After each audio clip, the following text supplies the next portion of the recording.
Um, hmm.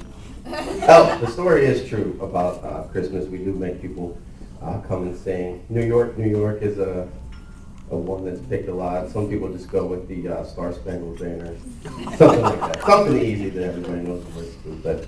But Rich is right. I do practice impersonations on the drive back. I don't know why. I get bored and need to keep myself awake. But for those of you who don't know, my name is Marques Parks. I'm Rich's nephew. I'm 23 years old. I grew up in like the Bridgeville area.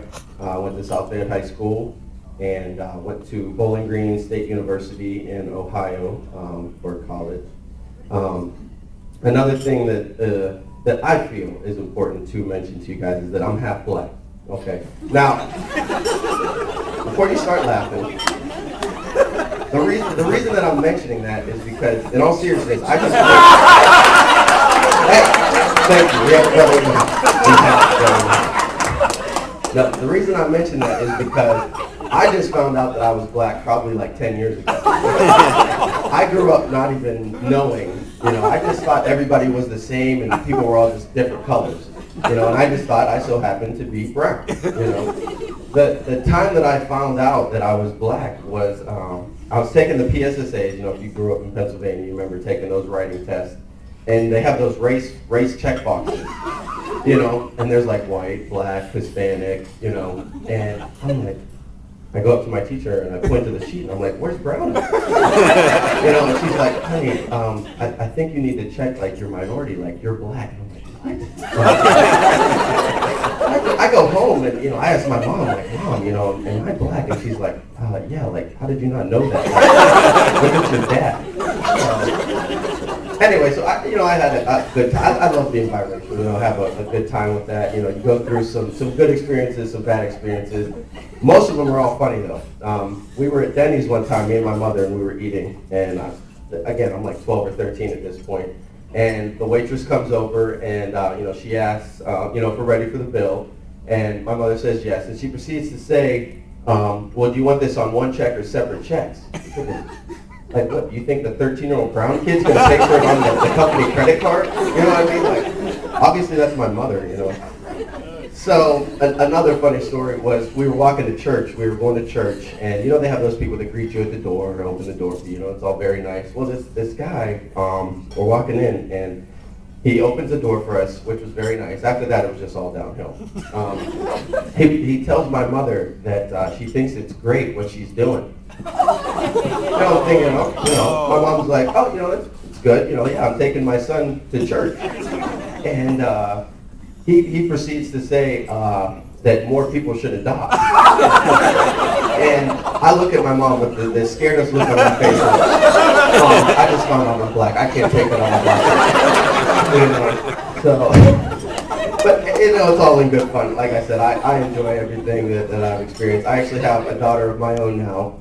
She is going to be 18 months in about 2 weeks. She's a year and a half, so Christmas is going to be fun this year. But Rich can attest to this. She doesn't look anything like me. She looks exactly like my mother. She has blonde hair, green eyes, But the only thing that she has in mine are her dimples, which, I can say that are mine, so. But I was taking, I love going places with her, taking her places, being around other kids. And I take her to this play area. I don't know if any of you have been out to South Hills Village. There's, in all malls, there's a little play area for the kids. And I'm taking her, I take her there, getting her ready, taking her shoes off, being referee dad, going over rules and regulations. Now, you can't do this, you can't do that.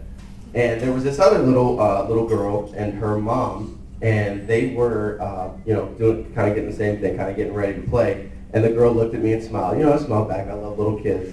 And she looks at her mom, and she didn't even try to be secretive about it. That's the thing with kids. Like, they are brutally honest. If you want the truth, like, ask a kid, And she looks at her mom, and she tugs on her mom. She's like, Mommy, that daddy doesn't look anything like her daughter. You know what I mean? And I'm thinking, good Lord, like, here we go again. I'm going to have the same thing that me and my mom went through for the longest time. But anyway, my daughter says 2 words right now. She says ball and mom. And if she's anywhere, she can spot a ball. Whether it's in the dark, 100 yards away, she can spot ball. And it's not even how she's, that she can say ball. It's how she says it. she likes to get up on her toes, you know, and she does this thing where she's like, "Ball!" And when she does that, you know, I'm like, good Lord, you know, take it easy, like it's just a ball. And for me, you know, being, you know, athletic and being a dad and wanting her to play sports, I have no calf muscles at all. So the fact that she gets up on her toes and is kind of working on her plyometrics before the age of 2 is very exciting for me because I'm thinking, well, she might be able to jump more than me. Rich can't jump on a phone book, so, and neither can any of the Steinhardt family. So I definitely got their genes as far as jumping ability. But no, I love being a dad, and you know, I have a good time with it.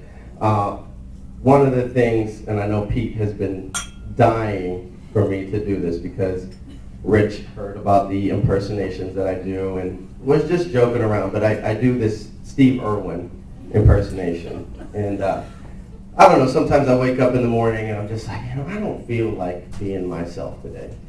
I feel like being someone else. And so I picture like just going to work, maybe talking in a different accent, like, how's everybody doing today? You know, how are you? You know, Rich, good to see you. And I'm thinking, well, you know what, maybe I'll just come to work one day and be Steve Irwin, just talking like, crikey, you know, today's gonna be a great day. You know, I'm gonna go out, work in the field, you know, do some stream monitoring, you know, it's gonna be great. You know, we're gonna maybe see some snakes, do some things like that, you know, get down and dirty and just do some work. So, you know, just make the day interesting. So I'm just thinking, if I came to work, not even just work, but maybe if my first day to make it interesting, you know, none of these people know me, anything. I'm working out with my partner, and you know, we're walking through the forest, really haven't talked much, because you know, we talk so much in the forest, you know, otherwise the days just go so long, so we haven't really said anything, and I'm thinking, well, now's a good time that I could do my impersonation. You know, he doesn't know who I am, or really anything about me. So I'm like, crikey, come over here. Look at this stream. Look at the flow of the stream. You know, it's flowing downstream. There's no fractures. There's no heaves. It's beautiful. Hold on. It's starting to get a little bit aggressive. The stream's starting to get a little bit turbulent. We're gonna have to take it easy. We're gonna have to start and scare the stream. You know, we're gonna have to sneak up on it and scare it. What do you think? Partner looks at me, he's like, dude, you're black. And, we're in the middle of the forest, and you're doing a Steve Irwin impersonation. I'm the one that's scared. And I say, well, hold on, mate, that's not true. I'm brown. All right, thank you very much, everybody. Everybody enjoy your last book. Any tips or tasks, new changes can be right for you, all right?